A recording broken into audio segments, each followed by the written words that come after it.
not going to give them shine because that's what haters want. They want shine.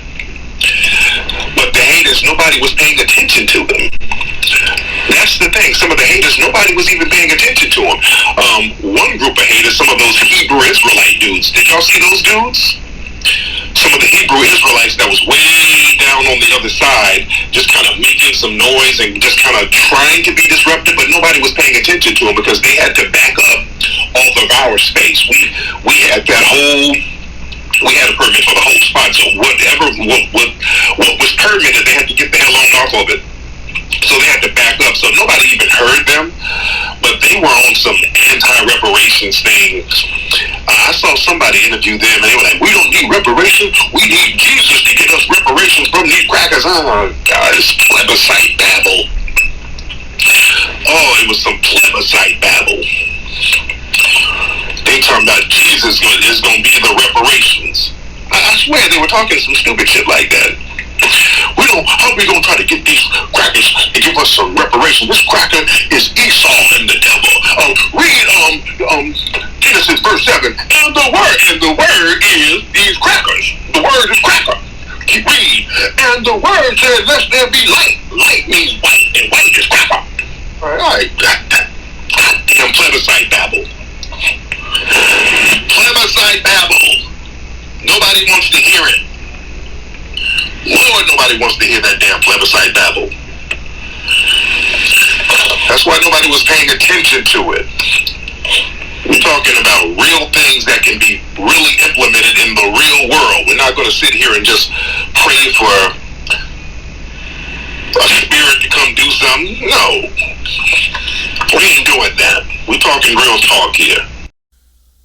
I want to give all the praises and the honor to Yahweh Bahashem, Yahweh Shai Bahashem, Ruach HaKodesh, and double honors to the elder apostles and bishops of Great Millstone. Honors as well to you, brethren, you fellow believers of this truth. Shalom to the elect. Okay, so anyway, I just want to touch on this. I don't know if somebody shared it with me or not, but I wanted to touch on it because it is dealing with, he was having an issue with the Hebrew Israelites, which we are. And I believe that was, I'm not sure who that was, HOI, or I don't know who it was.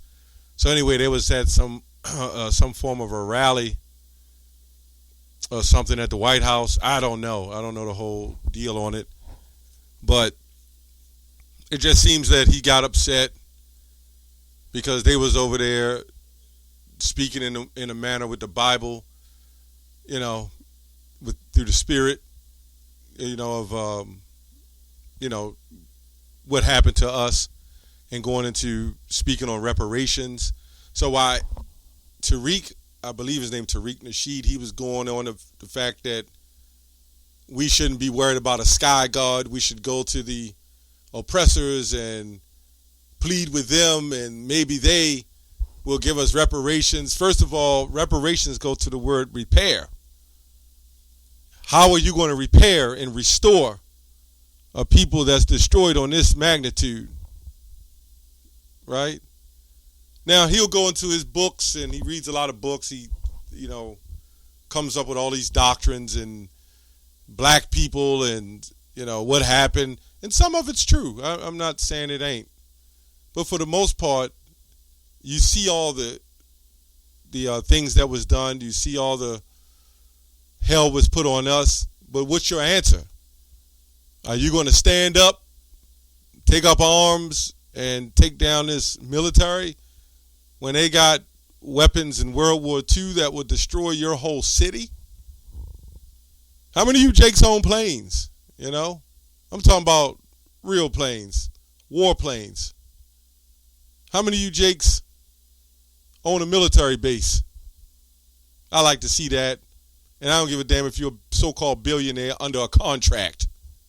How many of you Jakes own that? How many of you Jakes own real strategic weaponry?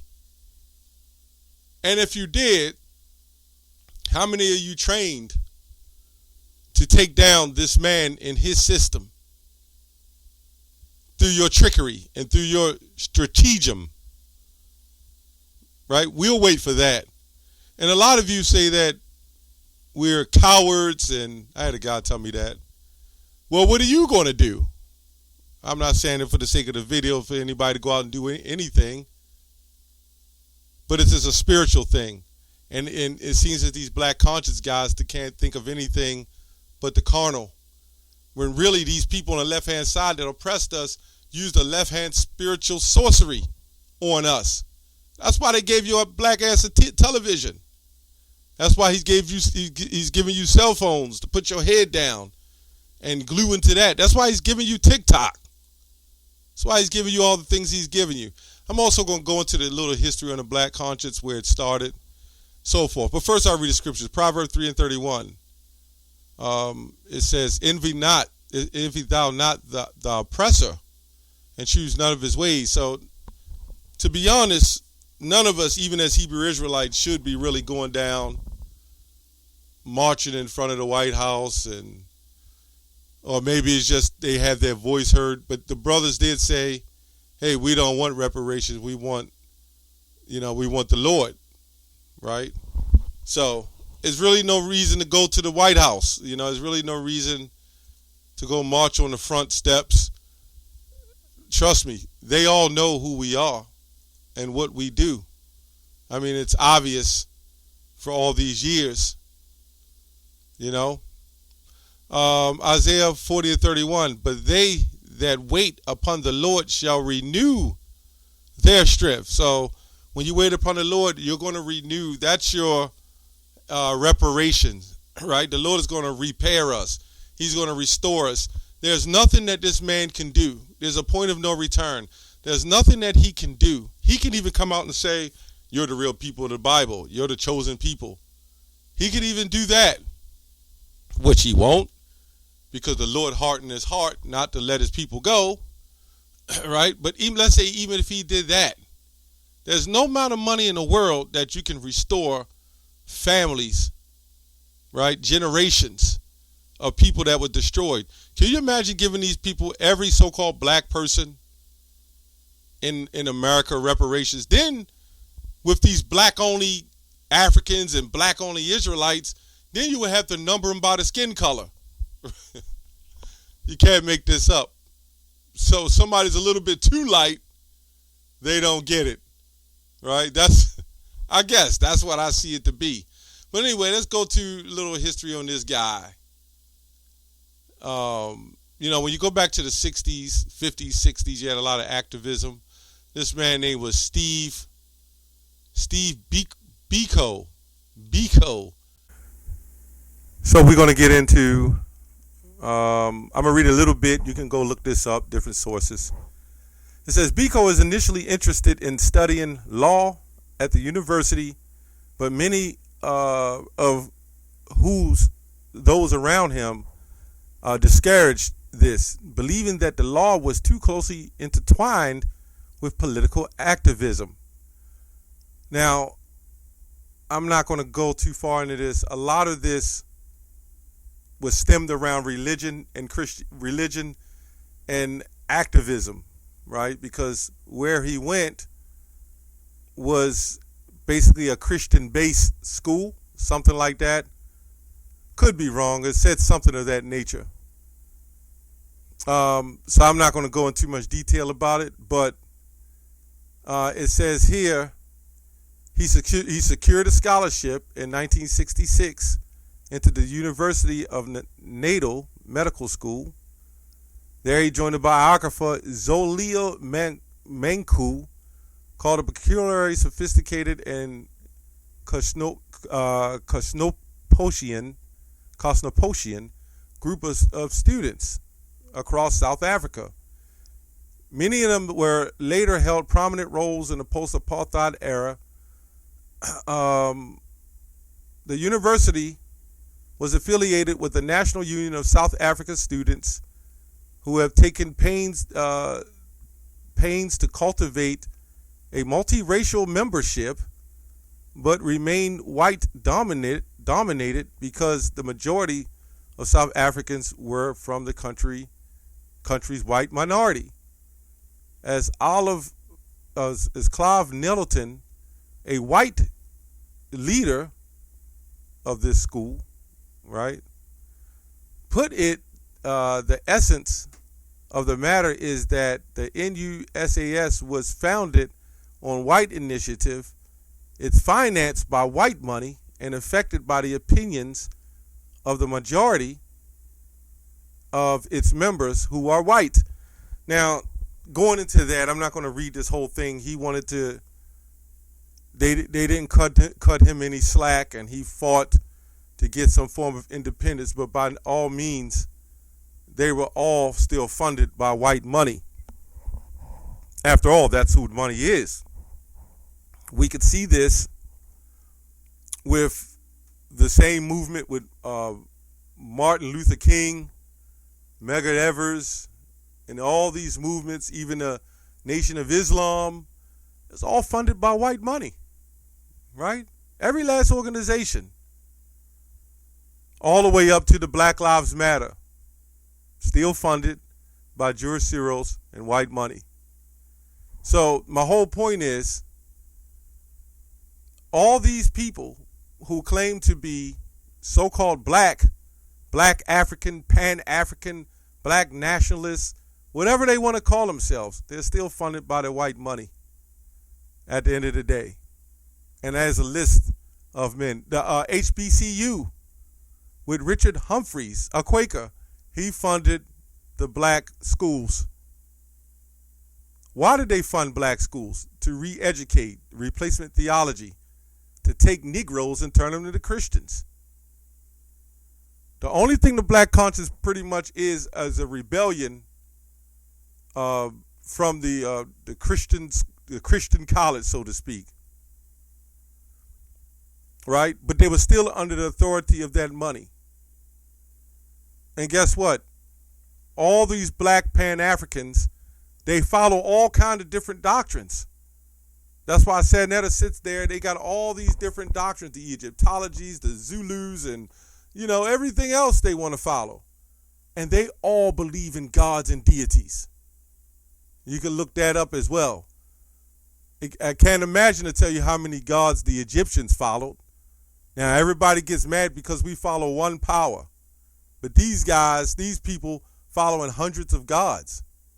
Jeremiah 17:4, and thou, even thyself, shalt discontinue from thine heritage that I gave thee, and I will cause thee to serve thine enemies in the land which thou knowest not. Right? For ye have kindled a fire in mine anger, right, which shall burn forever. So these are all, through this Bible, we can prove and we can map and we can trace what happened to us and how did the people so great get brought down so low. But these Africans say, we're African people, we need to come to ourselves and go march and stand in front of the White House and see if we can make progress. You really think they're going to let go of that money that easy? There's only one way they're going to get taken out of power. That's like there was only one way that we would lose our power as such great Africans, as they call it. Israelites, but great Africans. Right? There was only one way we was going to lose our power, and that was from the Heavenly Father. That was the only way that was going to happen, man. Deuteronomy 28:15, I go through the whole thing. Say, if you do not follow the Lord, you will be cursed. It says, therefore thou shalt serve thine enemies, which the Lord shall send against thee in hunger and thirst and in nakedness and in want of all things. And he shall put a yoke of iron upon thy neck until he have destroyed thee. That's also prophecy. Verse 68, and even thou shalt be brought into Egypt again with ships, and there you should be sold unto your enemies for bondmen and bondwomen. Well, what happened to that? That's all in the scriptures. But none of these Pan-Africans can come up with these Pans and Africans and booty scratchers and whatever else you want to call them. I don't know. It's not about making fun of people. It's just telling you what the truth is, man. It's kind of crazy. So anyway, when are you Pan-Africans going to step up? When are you going to make things happen? When are you going to come out of captivity? What is your solution? We're still kind of waiting on that. Where's your solution? What is your end game? What is your goals? How are we supposed to get out of this captivity? Here in 2022, you're still asking for reparations. You know what'll happen if you get reparations right now? Those powerful elites, right, would crash the economy. And before crashing it, you would have super hyperinflation. So let's say they gave you $3 million each for your reparation. I don't know how $3 million can fix generations and generations of destroyed lives. I don't know. But let's say they gave you $3 million, right? 30 million even. Let's say they gave you a basketball player's contract. Guess what? A stick of butter is going to cost you $150. A box of cereal, real good cereal, let me say that, is going to cost you $400. I'm just saying, I'm just throwing numbers out there. Your gas and electric is going to be $900 a month, $1,000 a month. That's what'll happen if you decide to give everybody reparations, and then when you do that, you have not repaired anything. You've made everything much, much worse. That's all I have on that. Shalom.